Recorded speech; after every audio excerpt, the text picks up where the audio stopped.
characteristics of different peoples and the relationship between them. So we need these two parts to actually make a whole study. So please make a notation of the term ethnography and ethnology. And these work together to help us to understand these aspects of urban or medical or cultural anthropology.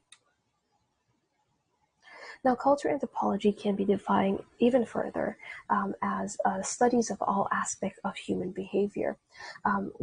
It's an interest in the traditional societies that led early anthropologists to study the ways of life of not things that existed now, but also things that have existed in the past, but now have been extinct. So it's not studying just people today, it's studying people in the past as well. These studies, whether you're studying individuals today or in the past, produce what are known as ethnographies. Especially these ethnographies carry emphasis on religion, rituals, myths, use of symbols, subsistence strategies. How do we produce food? That's what subsistence strategy means. Technology, gender roles, and child rearing practices. These things vary throughout our world, our societies, and also our cultures. So that's what ethnographies usually tell us about. Now here's a video of a professor here at CUNY. Her name is Professor Seta Lo. And Dr. Lo actually studies women's rights in our societies, past, future, and present. And I want you guys to take a look at this video so you can learn more about Dr. Seta's Lo's work. So make sure to look at this video for homework. Now let's move on to the next branch of anthropology, which is linguistic anthropology. Now, linguistic anthropology is the branch of anthropology that studies linguistic variation in time and space, and includes interrelations between language and culture. It includes historical linguistics and sociolinguistics as well. So this is one definition of linguistic anthropology. Language that is studied by linguistic anthropology is defined as a complex system of symbolic communication that is unique to humans and humans only. So here we're going to see that language might be one of those uniquely human characteristics that I asked earlier. So this is still up for debate, and we're going to talk more about this.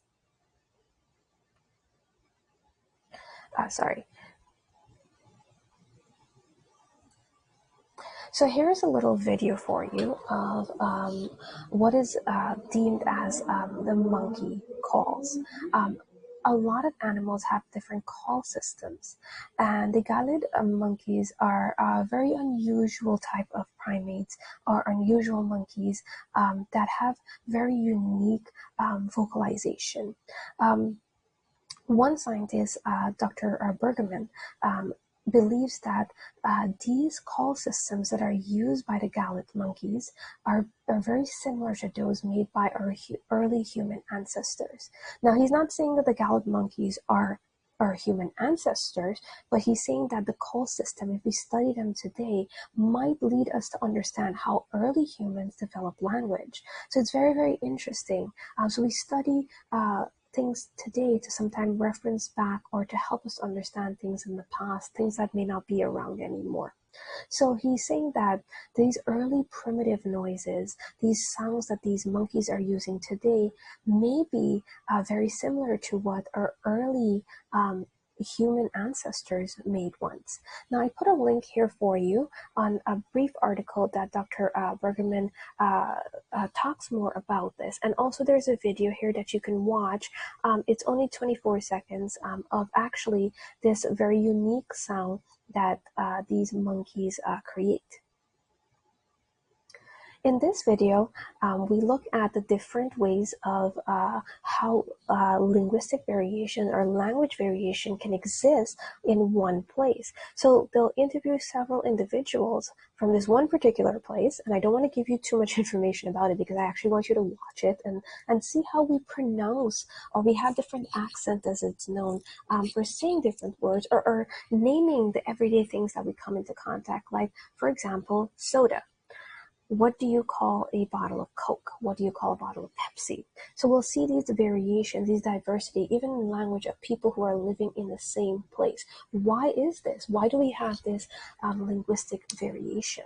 So again, a video for you to sort of look at and reflect more on.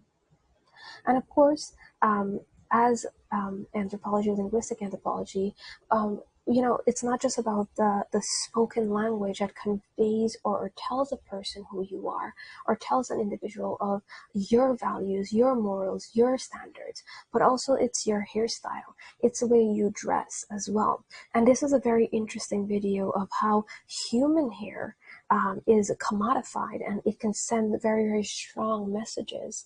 If you think about braids, why do we braid our hair? What does it tell? For those who may not know, for centuries, people from Africa braided their hair to tell of their social status, to tell who they're related to tell which tribe they come from. And when they were brought to the Americas during colonialism, this change, your hairstyle, was a sign of resistance. It showed you fighting for a cause that was very important, and you were telling and sending messages to another person without actually using a language. So hair is very, very important in our history as humans, and it is a signal, and it shows a lot of different sort of messages and tells us a lot of different messages. Some of them are quite powerful. So please look at this documentary, very short introduction video about the use of human hair to convey messages. Now we're going to move on to the third branch of anthropology, which is archaeology. Archaeology is the branch of anthropology that reconstructs, describes, and interprets human behavior and cultural patterns through what is known as material or material remains. Now, I'm an archaeologist by trade, and this is what I actually study. And some of these images here may make you think a little bit about what's happening. These individuals are doing various types of archaeology, and yes, there are many, many different types of archaeology. Now, archaeology, before we get into it, of sort of like more about this subfield, we have to look at the material remains, and they have various names. The first is artifacts, and artifacts can be defined as any object or item created or modified by human action. Now, usually it's a feature production of human activity that usually integrate to a site before they are not portable after the individual has long gone. So these artifacts tells us quite a bit about human life. Now, here are some examples of some artifacts for you. Here are some trinkets that you will find on a necklace. These are small bell, sort of like pendants, as we call them today. And pendants have been around for many, many hundreds of years. Here we have a beautiful golden lion with wings in a pin, and this would be used to gather a cloak to your right or left hand side, depending on the culture you come from. Coins are considered to be artifact because they are created and modified by humans. And here you can see one of the famous Roman emperors. And of course, we have very early example of artifacts, which are early stone tools used by our ancient ancestors to cut meat, to skin animals. And of course, the most sort of like well-known artifact are pottery, heavily designed potteries that are used for storing or holding water or carrying water over some distance. So these are all examples of artifact. For your example, please make sure to know the definition of artifact. Now, artifact can indicate quite a bit of information about our past human activities or even thoughts. It's usually very limiting, however, even though we have so many different types of artifacts that are pulled out of the ground that you would look at and concur sort of like or make references to that culture. They are very limiting. They can give you incomplete records. So having a gold brooch, for example, and finding thousands of them does not mean that every single person within that society was a wealthy person. It could be a common goods that was used by everyone, no matter of their class or standing within society. Now, it usually doesn't have a full representation. When we are digging in the ground, we are digging small areas that may not represent what a living um, you know, site might be for individuals who lived in the past. It might be just a tiny area that we're looking at. So we have to be very, very careful with artifacts telling these larger stories. In some cases, you can interpret artifacts in multiple ways. And so this is very problematic. So you don't get a sort of one answer. You have multiple different theories of why this artifact was created and how it was used. So instead of it being sort of like this one truth or one fact that you can use to prove everything, it does come with several different limitations and should not be used by itself to incur meaning or to talk about culture as a whole. Now, the other definition that you will have to know is ecofacts. And ecofacts are basically any of the remains of plants, animals, sediments, or other unmodified materials that result from human activities. Take, for example, here, you see this is somebody's dinner. Somebody had a lamb for dinner, and we see the jaw, the bottom jaw of the lamb, the leg of the lamb, various parts of the limb, the leg bones.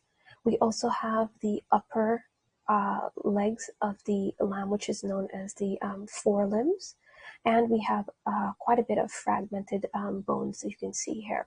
So this is somebody's dinner, and this is known as an ecofact. It's something that has been unmodified by humans. We cook and ate this individual, and this individual is about 3,000 years old, and we did not do anything with its bone except consume the meat that's on it.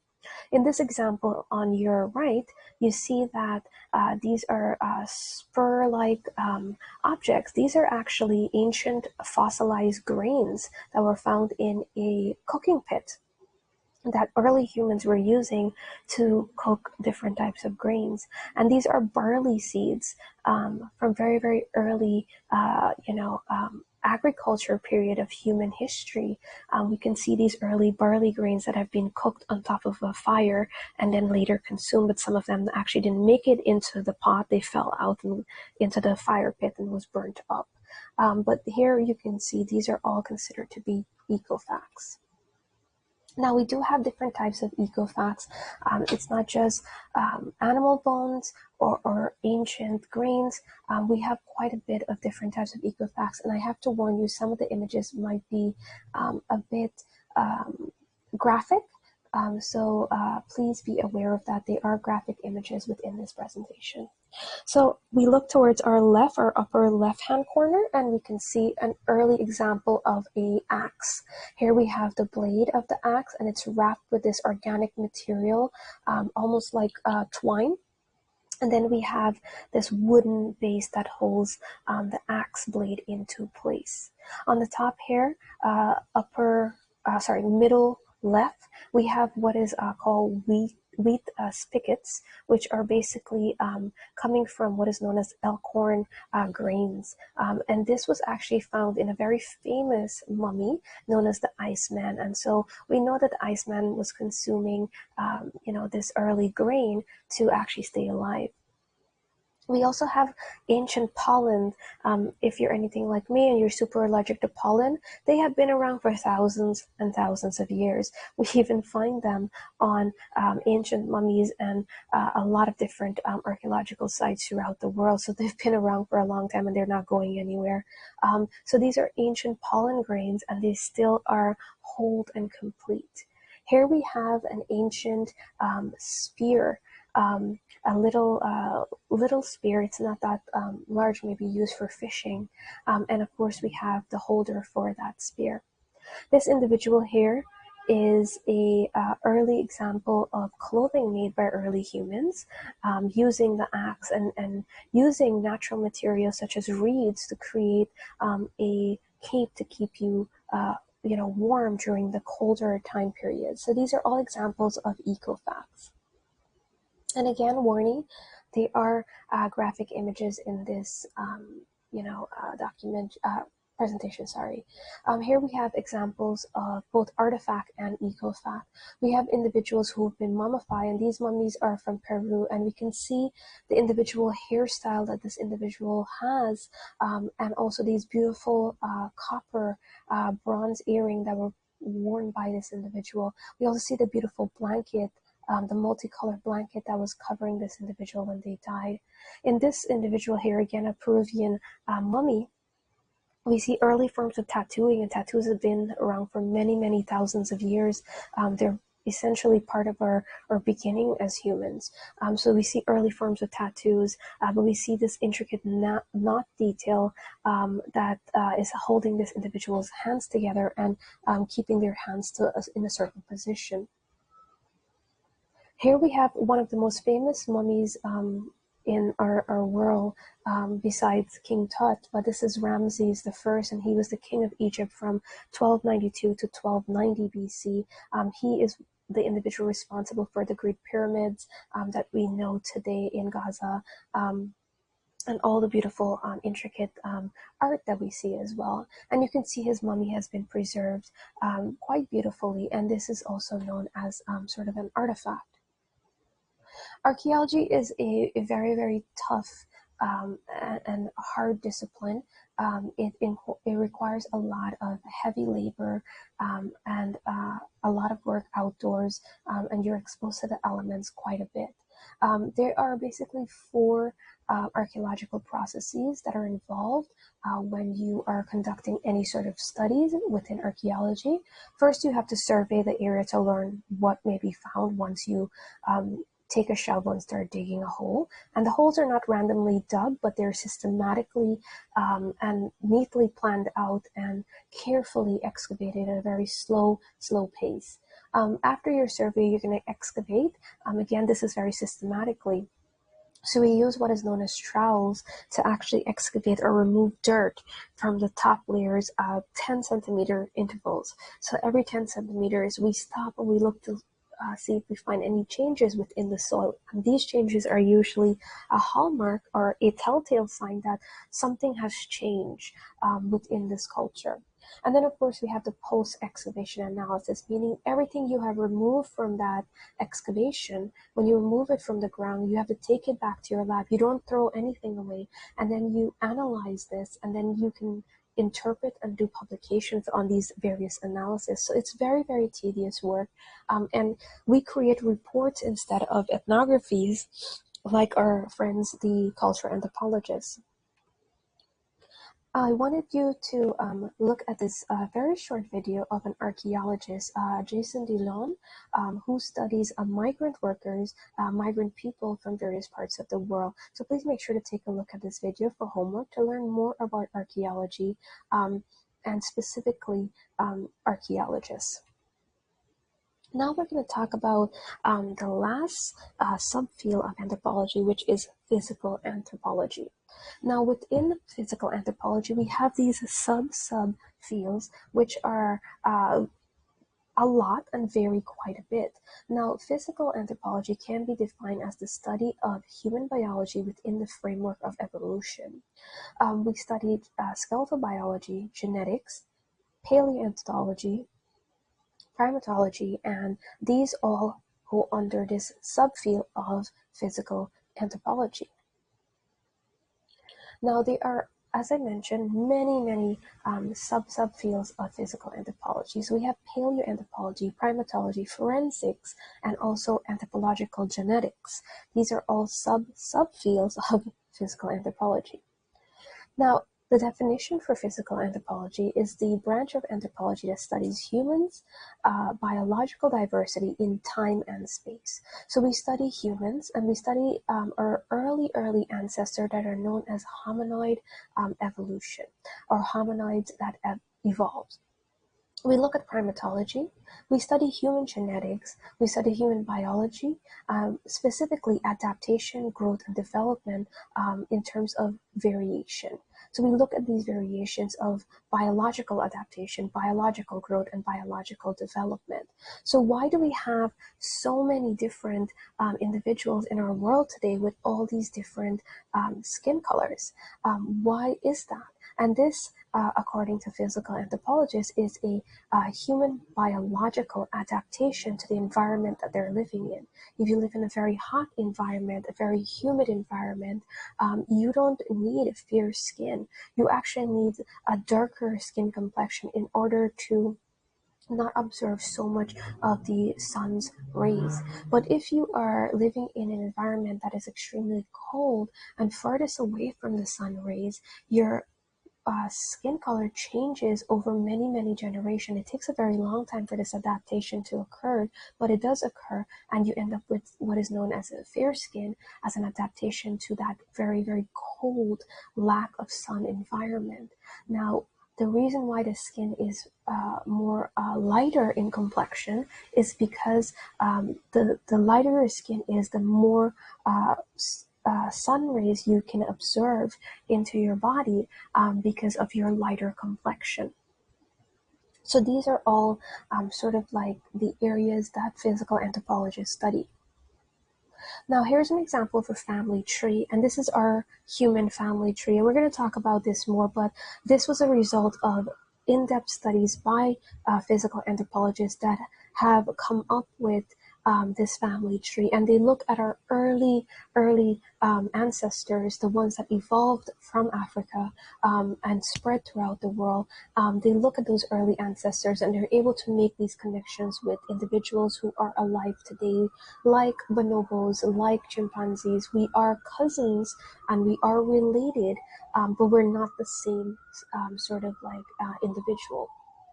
So this is an example of how in-depth physical anthropologists can be with their studies. Paleoanthropology studies early hominids, and these are early ancestors. Now, some of you may be familiar with this image. It shows you the evolution of man from monkey or ape, I should say, to early human. And here are some examples of our evolutionary story as humans. So we started up here 7 million years ago with Sahelanthropus jatadensis, and this is one of our early ancestors that we know of. And as a result of their adaptation biologically, and culturally to the environment, it led to us Homo sapiens that we see on planet Earth today. Now, I do have to warn you, these images that you may be seeing here should not be taken completely as facts. These images are based on the skull of these fossils that we find, and they're reconstructed. Some of the things that are not able to be seen once you have a skull and you're using it to reconstruct what the face looks like is the nasal cavity, the nose, the eyes, the eyebrow, the chin, the ears, and also the hair. We don't actually have any proof of any of this, but this is an artist's choice. And the artists who created facial reconstruction choose to sort of make these individuals have hair of a certain color or certain features like their nasal opening and their eyebrows and their chin to look a certain way. So this can actually be a misrepresentation of our evolution. If you want to learn more about these individuals, later on I'll provide you with a link, an interactive link to our family tree, and you can take a look at these individuals more in depth. Again, primatology, which stems from or is under that subfield of physical anthropology, studies biology and behavior of non-human primates, meaning individuals who are not human but are related to humans in some way. They're considered to be non-human primates. So like chimpanzees, gorillas, bonobos, these individuals are considered to be primates of the non-human kind. So a primatologist would study these individuals and look at their behavior to understand them even more. So again, we study these individuals who are non-human. Even though we're related and we're linked in a way, we are very, very different from each other. If we look at the blue monkey, which is found in Kenya, you can see it's very different from our human hair on your left. And yes, that is a human skull. Here we have what is known as bush babies, and these guys are only found in Madagascar off the coast of Africa. They're the only type of primates that are found in that region that look so different from most of the primates that you're accustomed to seeing, like chimpanzees or gorillas. And here we have something called a tarsier, who also lives in parts of the Madagascar island chain. And this individual, again, is very, very different to the blue monkey from Kenya, and also very different from gorillas and chimpanzees, and so different from humans. So this is what a primatologist or primatology individual would study. Now, we do have forensics as a subfield of physical anthropology, and forensics, we study the application of anthropological approaches to legal issues. So these are usually the individuals who analyzes, crime scenes, whether they be in a building or they are in a forested area like you see in this image here. As a forensic anthropologist, you study various environments where crimes usually occur. And of course, anthropological genetics is sort of a new field of physical anthropology. For any of you who have conducted a genealogy test, like 23andMe, Ancestry, you know exactly what I'm referring to here when we say study genetics. These anthropological genetics studies the physical anthropology using genetic materials such as blood or hair, for example, to trace your lineage back to a particular location or locations. So again, this is a sort of a new area within physical anthropology. Most of you may know DNA testing. This is a branch, or this is a product of anthropological genetics, and it's used quite a bit today to solve crimes or to help to connect families with each other.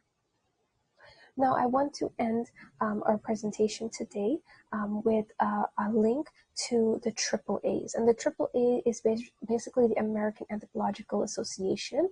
And I want you to take a look at this link because there are many different careers that you can have within anthropology. And I want you guys to have the maximum amount of information about anthropology and sort of the areas that you can go into and study anthropology in more in-depth sort of like perspective. So this is all for our presentation on chapter 1. I will see you guys again for chapter 2, which deals with culture. I hope you all have a wonderful week, and please make sure to post on your discussion board that is coming up very, very shortly. Have a wonderful day, everyone. Be safe, and I'll see you in a bit.